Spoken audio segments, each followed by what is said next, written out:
Salut les gars, Mani RC Garage 168 avec RC Moment vous présente la VL Toy que je me souviens du numéro A959B. Et pourquoi B? Parce que buggy? Non, parce que Big Block. La petite VL Toy était normalement livrée avec un petit RS 380 et ils ont fait une série avec une taille de moteur au-dessus. L'engin est présenté dans un petit carton bien sympathique qui peut servir de caisse de transport pour le gamin. Le carton est assez costaud, il y a une poignée dessus. Il peut donc transporter tout ce qu'il veut là-dedans puisque c'est principalement un engin pour les gamins. Bien que sur la boîte c'est écrit à partir de 14 ans parce que cet engin, d'après le constructeur, affiche 70 km/h. Waouh! Alors la différence entre le B et le tout petit VL959 normal, il y a la même batterie dedans, qui est fixé avec un petit velcro. Moi j'aime bien. C'est comme les grandes. C'est une batterie 7,4 volts 1500 mAh. Donc une 2S LiPo. Moteur à charbon, c'est un 540 les gars. Donc ça propulsait nos petites Tamiya à 35-40 à l'heure.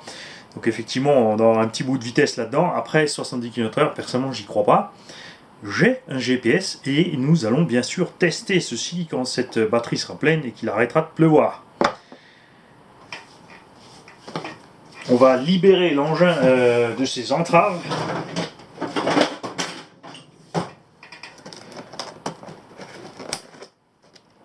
Alors ça vient d'arriver tout juste chez moi.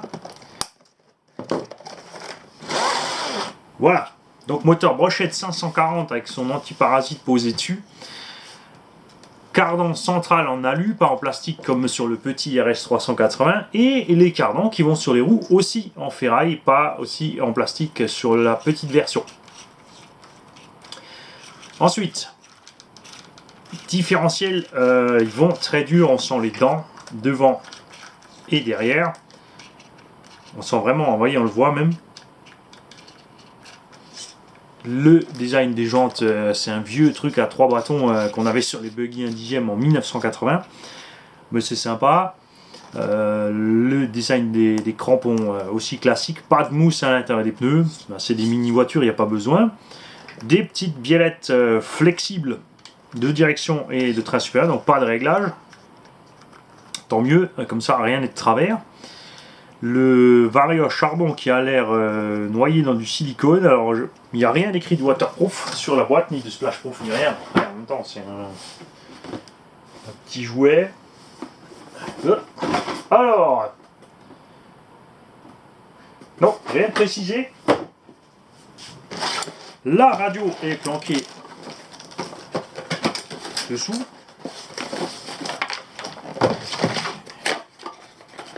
Et il y a aussi le petit chargeur qui va avec, et ça c'est super. Là il n'y a rien à faire, vous branchez et ça fait tout seul. Évidemment si vous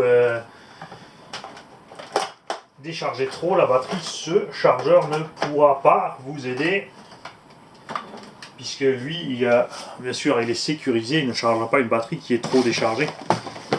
Ou s'il n'y a plus qu'un élément qui fonctionne sur les deux. Alors la radio aussi, ils l'ont bien fixé.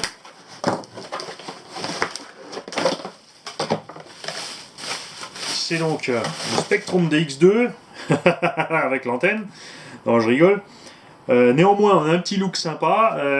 Mine de rien, ça c'est pas moins bien en main que la. Où est-ce que je l'ai rangé? Là, je l'ai rangé ailleurs. Que la Spektrum DXE, very pas cher, qu'on a dans certains kits. On a les trims de direction et de gaz ici, aucune limite ni rien. Le petit bouton on-off comme sur la Spektrum. Personnellement, je trouve qu'ils ont fait plus d'efforts que la version pas chère de la Spektrum à cause du petit manche ici, bien sympathique. Fonctionne évidemment avec 4 piles LR6 qui, a priori, a fortiori, ne sont pas fournies. Pas de bêtises, non. Alors les petites pipiles ne sont pas fournies. Bon, ça c'est pas bien grave. On a vite fait d'en avoir. Je pris le vert parce que j'aime bien le vert. Moi je trouve ça déliant. il y a des suspensions hydrauliques là-dessus. L'engin a ici des montants pour mettre des plots, puisqu'il existe aussi... non, les amortos ne sont pas hydrauliques. Oh bah adieu. C'est une sauterelle, donc ça va très bien avec le verre. Je vais me pencher là-dessus, voir si c'est y a moyen de faire ça hydraulique ou si c'est pas du tout étanche, si on remplit quelque chose là-dedans. On a un petit sauve-cerveau sur le micro-cerveau directement sur la corne de cerveau.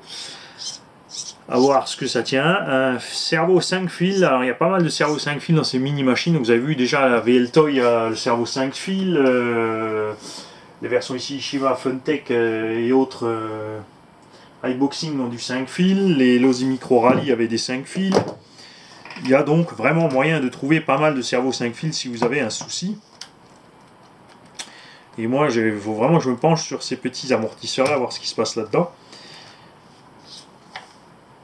J'attends donc que la batterie soit prête pour aller faire un essai de cet engin. Déjà c'est sympa, ils l'ont livré en DIN, pas avec des prises Tamiya. Et contrairement à ce que je croyais, ce n'est pas Bob qui avait peint ses pare-chocs. Les pare-chocs arrivent déjà peints en argenté pour faire un petit style métallique. Alors, est-ce que je vais... Je pense que je vais ouvrir les différentiels avant d'aller rouler avec cet engin. Parce que là, ça va vraiment très dur tout ça. Bon, après, c'est largement suffisant pour ce qu'il est censé faire. Et on l'attend au tournant pour tester la vitesse. Salut les gars.